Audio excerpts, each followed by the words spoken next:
Hello, and bienvenidos to this episode of Voces, the official Hola at IBM podcast that brings our Hispanic and Latino communities of IBM together to share authentic, accessible, and informal conversations, amplifying critical leadership messages on culture, career, well-being, business, and technology. The views, thoughts, and opinions expressed in this podcast belong solely to those of the speaker and do not necessarily reflect the official policy or position of IBM. Welcome to Voces, the podcast where we bring Hispanic and Latino voices, experiences, and stories to life. I'm Dania Alvarez, your host, and today I'm thrilled to introduce our amazing guest, Isabella Rocha. Originally from Brazil, Isabella has made waves in the tech industry as a technical product marketing manager in Palo Alto, with a specialty in cybersecurity. Her impressive background in computer science has taken her to some of the most innovative companies in the world. Think IBM, Tesla, Harvard Business School, and VMware. In this episode, we'll explore Isabella's contribution to the Hispanic Stars Rising Volume 5 book, where she shares her powerful story, A Journey of Languages and Legacies. It's a beautiful reflection of how her diverse experiences and rich cultural heritage have shaped her approach to life, continuous learning, and personal growth. I'm beyond excited to have Isabella with us today to dig deeper into her inspiring journey, her passions, and the unique perspective that she brings as a very active member of the IBM Familia Executive Council. Let's get started. Hi, Isabella. Thank you for joining me. I'm Dania, and I'm excited to chat with you about your participation in the 5th volume of the Hispanic Stars Rising book. For those who haven't read it yet, at least, can you give us a little sneak peek of what your story is all about? Yeah, so my story really focuses on my journey with coming into the United States, especially focusing on really the foundation of all of it, which was my parents and their journey here and everything I learned along the way while still trying to keep a lot of the roots of my country back in Brazil as well.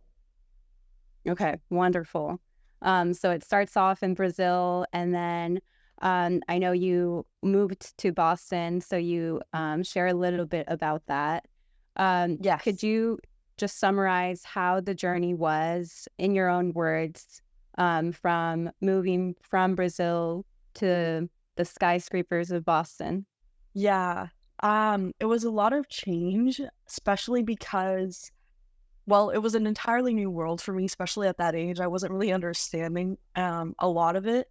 But when I came here to the United States, my parents had a really strong stance in me keeping my language, Portuguese, as well, with me learning English with the transition. So Yeah. a lot of it was going to like bilingual schools. They were very strict with like me only speaking Portuguese at the house. So it was things like that with coming over to Boston that made it extra special because I was learning this entirely new world while still keeping my language and being able to communicate back with my family in Brazil. Totally. So it seems like, or would you say that your culture and your heritage really played a huge role in your journey? Was there ever a moment when you felt like being Latina really influenced your path growing up? Yeah, great question. So when I was in Boston, bringing that culture, like you said, and being Latina, it made me be able to still continue those connections, which I thought was really nice because I found little bits and pieces of my culture and everywhere I went. So it was awesome to be able to see that in this new country and continue that discovery at the same time, which was amazing. Um, it brought unique perspectives too, and everything I've been a part of in terms of wanting to broaden the scope of things I create. For example, in my first role, I was working as a solutions engineer, and then I was able to recreate things in Portuguese to make sure more people could understand it. So I brought those things in being a Latina here in the U.S. That perspective, yeah. Totally. And in your story, you also mentioned how college really introduced to you like the discipline's true test, those long nights leading up to your aspirations. Tell us more about earning your computer science degree. Yeah. So going into school, my parents had very set expectations, which I love. They showed me a lot of different paths that, to go in college while still combining my passions at the same time. So I decided to pursue. Well, I switched a couple of careers. So I was doing computer engineering at first through my bachelor's, but then I switched over to computer science. But um, computer science was a challenging degree. Because it was my first time really focusing on tech like that. A lot of the students at the time kind of knew at a really early age that that's what they wanted to do. So they've been at it like in high school and different levels of schooling that they went through. So it was a whole new world, but I knew I wanted to do it. And that was it really shaped me to who I am, the college time, because that's when my dad specifically and supported me a lot throughout college in those times where I was kind of beating myself up with the pressure of it. Like, oh, I should have studied this earlier, or, oh, I wish I was getting more improved grades in this course. Like, I wish it was clicking with me more. But that connection that we had throughout college with him just really pushing me and saying, like, Bella, like, I know you can do it. That was just a really bonding time for us during college. Yeah. Okay. That's super special. Mhm. Was there a moment when there was something unexpected or a big decision that you had to make as you're reflecting in either in that transition through college or through your career? And how did that moment change where you were headed? Oh my goodness, these are really great, deep questions. Really big things that shaped my journey. I would say, oh my goodness. Or even personally as well? Yeah. In terms of specifically asking like my career journey after college, that direction, or just Yeah. So if something big, unexpected, or even personally that you felt like you had a big decision to make, and that you feel like your story really connected to making that big decision. okay. I think I've always been big in terms of security. I think coming from Brazil, there's a lot of crime and a lot of things that I witnessed like growing up there. So I always knew I wanted to do something in terms of like protecting people. And at that those like it wasn't like a big moment that happened necessarily, but little things that built up to me really feeling passionate about being in that industry. So I knew I didn't want to be like a private investigator or anything physical like that because I don't know. I thought that that would put me too much at risk or, safety concerns. So then that's when I started to pursue more like cybersecurity. Right. So I saw, okay, I can maybe be a part of this in more like in a technical stance and be a part of this movement in securing people in other ways. So I would say that is kind of what made me pursue like that technical track outside of college and have that goal in life. Yeah. Yeah, I love that. That totally makes sense. Going still huge issue of cybersecurity, especially now, with more countries also facing issues like that. So I can totally see how that your background in seeing, all types of issues occurring, lead you to that career path.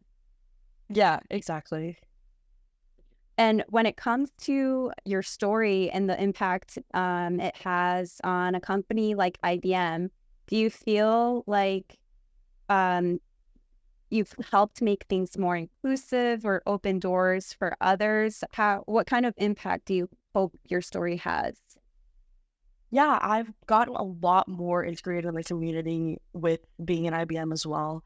I've joined the family at IBM, which they're absolutely amazing. Like I could not have asked for a better community to have joined.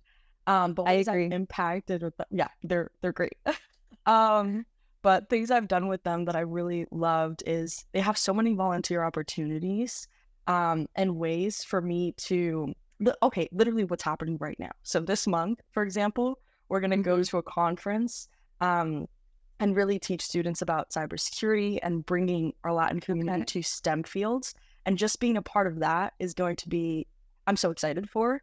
And we're even gonna dress up as like bumblebees, so it's like so adorable. Very Um, on theme. exactly. Other things that I do is I always put myself available for volunteer opportunities in terms of mentoring. So even a lot of students that came from my university or my hometown, they feel comfortable to always reach out to me and ask for advice, especially joining communities like that as well, that they can already join in college. So I Yeah. think it's awesome how IBM and Familia at IBM really focuses on giving back and showing those different opportunities to students early on so they can really envision different paths in their lives. Exactly. I totally agree. And it's really great to hear some of the activities that you have going on, and especially right now during Hispanic Heritage Month. It's lovely to see all the activities that we have across the country, really. So that's wonderful to hear. Yeah, I love being a part of it. So, yeah. Yeah. And also, do you think your background has shaped the way you lead or work with others, or how have your personal experiences affected how you show up at work? Yeah. What growing up with my family, I've always learned that every single person that you meet just brings something new to the table. They will have new stories or new perspectives, just amazing things to share and collaborate with. So I Mhm. think being so social like that, growing up and with a big family, that's shown me that working with people, no matter what, if it's at work or outside work, etc., it's just more valuable. You're bringing new ideas, new thoughts, new ways of thinking of things to projects. So that has definitely shaped how I am at IBM and what from my background. Other Mhm. aspects too is with one working with others. Um, I was just I've just learned as well that it's good to kind of give an idea, like your own thought for a second before diving in, and then just constructing that to show the team exactly kind of the different perspectives you've had, so you can build off of that as well. So it's a good mixture of okay, let's make sure we think of it in our independent ways, fabricate that thought, and then bring it to others to collaborate. Okay. Yeah, I totally agree with that as well. So, looking back on your journey, what's one piece of advice that you'd give someone trying to figure out their own path, trying to really reflect on their own experiences, just as you have in the publication of your story?